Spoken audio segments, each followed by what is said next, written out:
Dream 11 বন্ধ। কেউ বলবে সমাজের জন্য ভালো, কেউ কাঁদবে শেষ 20 টাকার জন্য। 2025 সালে ভারতে অনলাইন টাকা লেনদেনে যুক্ত গেমিং এর উপর সরকার সম্পূর্ণ নিষেধাজ্ঞা জারি করেছে। এই আইন পাশ হওয়ার সঙ্গে সঙ্গে ড্রিম 11, এমপিএল, রামি সার্কেল, দেশের সবচেয়ে জনপ্রিয় রিয়েল মানি ফ্যান্টাসি গেমিং অ্যাপগুলো সব রকম পেইড কন্টেস্ট বন্ধ করে দিয়েছে।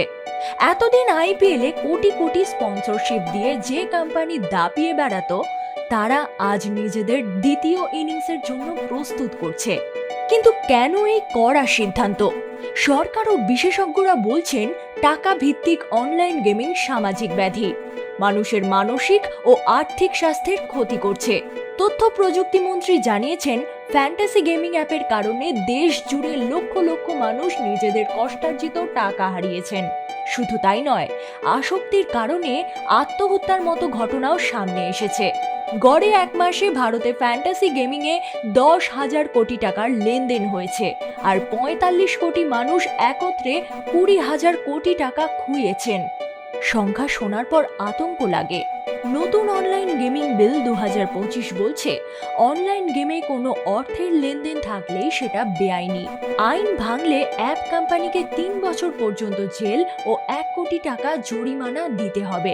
বিজ্ঞাপনে আরও আলাদা শাস্তি। তবে গেম খেলায় টাকার কোনো অংশ নেই, যেমন ই স্পোর্টস বা সোশ্যাল গেমিং, সেগুলো সরকারি উৎসাহ পাবে। এদিকে ড্রিম 11 তাদের অফিসিয়াল স্টেটমেন্টে জানিয়েছে, আমরা সম্প্রতি সরকারি আইন মেনে সমস্ত পেইড কন্টেস্ট স্থগিত করছি। আমাদের লক্ষ্য মেক স্পোর্টস বেটার। তবে এবার সম্পূর্ণ ফ্রি টু প্লে মডেলে। তারা প্রধানমন্ত্রীর ভারতকে গ্লোবাল স্পোর্টিং সুপার পাওয়ার বানানোর স্বপ্নকে সমর্থন করছে এবং চ্যালেঞ্জের মধ্যে নতুন উদ্ভাবন নিয়ে আবার ফিরবে বলে আস্থা দিচ্ছে। তথ্যটা যতটা নিষ্ঠুর, সামাজিক বাস্তবতায় তার গুরুত্ব ততটাই গভীর। কারো সীমাহীন লাভের দিন শেষ, কারো স্বপ্নের শুরু। দ্বিতীয় ইনিংসের পথে হাঁটছে দেশের গেমিং ইন্ডাস্ট্রি।